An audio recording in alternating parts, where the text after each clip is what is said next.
राजा परीक्षित कहते हैं सुखदेव भगवान से कि भगवान के विषय में जितनी भी कथाएं सुनते हैं उसमें हर जगह हम यह देखते हैं कि भगवान देवताओं का तो अभ्युत्थान करते हैं और दैत्यों का हमेशा वध करते हैं। जब भगवान समदर्शी हैं, भगवान को समदर्शी कहा जाता है, तो ऐसा पक्षपात करते हुए भगवान क्यों दिखाई देते हैं? भगवान के जितने भी चरित्र हैं लगभग भगवान पक्षपात करते हुए दिखाई देते हैं।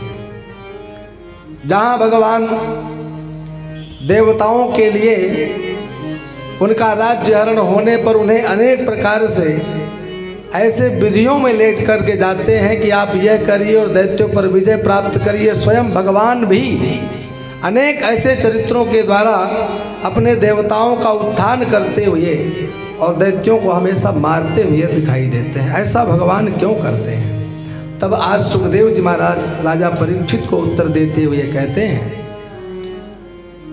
आपका विचार ठीक है, लेकिन भगवान की दृष्टि में किसी को मारना और किसी को महाराज वरदान देना ये दोनों बराबर है।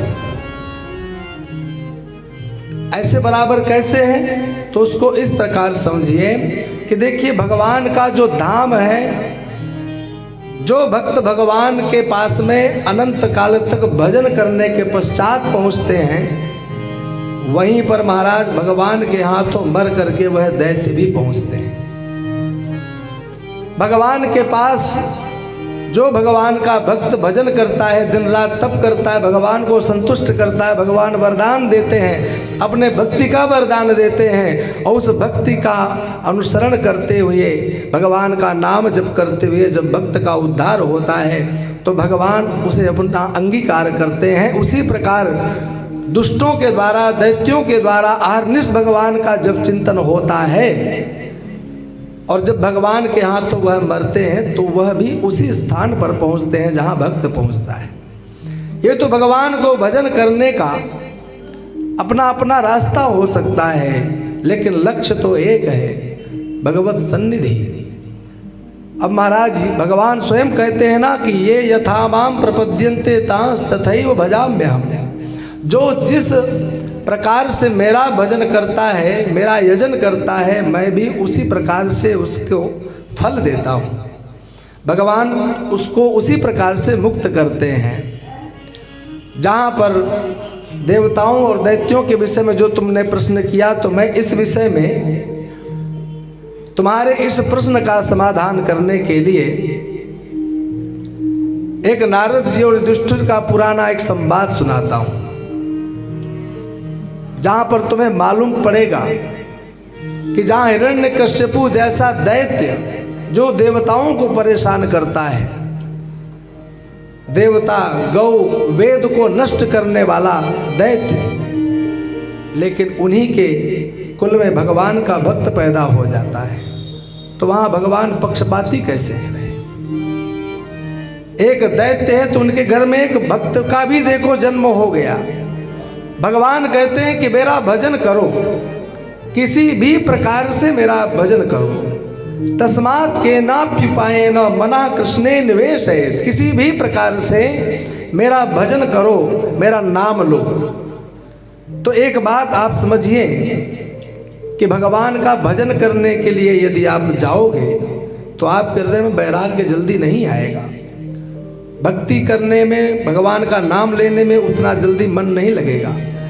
लेकिन कहीं भगवान कह दें कि मुझसे शत्रुता मान लो, अथवा मैं तुम्हारी इस कामना को परिपूर्ण करूंगा इसलिए मेरा भजन करो, तो शायद वो भगवान का भजन और भगवान का नाम लेने में मन लगाने लग जाता है।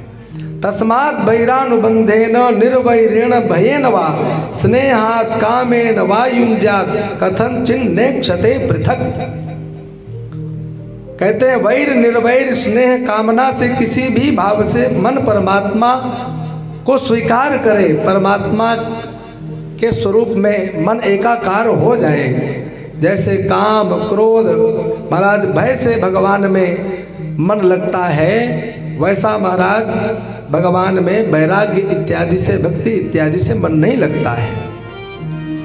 तो भगवान ने कहा कि ये न केन प्रकारेण, बस तुम्हारा मन मेरे प्रति लगना चाहिए।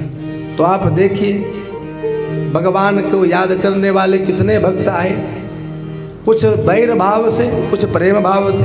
गोप्या कामात् भयात् कंसो द्वेषाच्चैद्यादयो नृपाः संबंधात् कृष्णया स्नेहाद् यूयं भक्त्या वयं विभो। गोपियों ने भगवान को काम भाव से, भयभीत होकर के कंस ने भी कम याद नहीं किया है। द्वेष इत्यादि करते हुए शिशुपाल ने भी भगवान को कम याद नहीं किया है। सुबह से लेकर शाम तक 24 घंटे में 99 गाली रोज देना। संबंधा वृष्णया, समस्त वृष्णि वंश में, वृष्णि गोत्र में जन्म लेने वाले समस्त यादवों का भी महाराज उद्धार भगवान ने किया। ये संबंध, कोई पुत्र कोई पौत्र, संबंध होने मात्र से ये भी महाराज इनका भी उद्धार हो गया। ऐसे भगवान से प्रेम करते हुए अनेक लोगों को भगवान मुक्त कर देते हैं। तो भगवान को याद करने की शर्त केवल इतनी ही है कि चाहे प्रेम से करो चाहे वैर से करो, भगवान कहते हैं कि मेरा स्मरण नित्य प्रति होना चाहिए। अगर शत्रुता भी करनी है तो कंस के समान करो, शत्रुता भी करनी है शिशुपाल के समान करो कि भोजन छूट जाए, यात्रा छूट जाए, अन्य काम छूट जाए, लेकिन कृष्ण को गालियां नहीं छूटेंगी। 99 गाली रोज देना है। कंस के जीवन में जब से मालूम पड़ा कि मुझे मारने वाला 8वां जन्म ले चुका है, तब से कितना भयभीत हुआ कि भोजन आए तो उसमें जीरा देखकर भयभीत होता है, जल में कुछ भी काला पड़ जाए उसे देखकर भयभीत हो जाता है, अंधेरे में भयभीत होता है, दिन में भयभीत होता है, हर समय कृष्ण का चिंतन चलता रहता है। इस प्रकार से किसी भी प्रकार से भगवान का भजन होना चाहिए।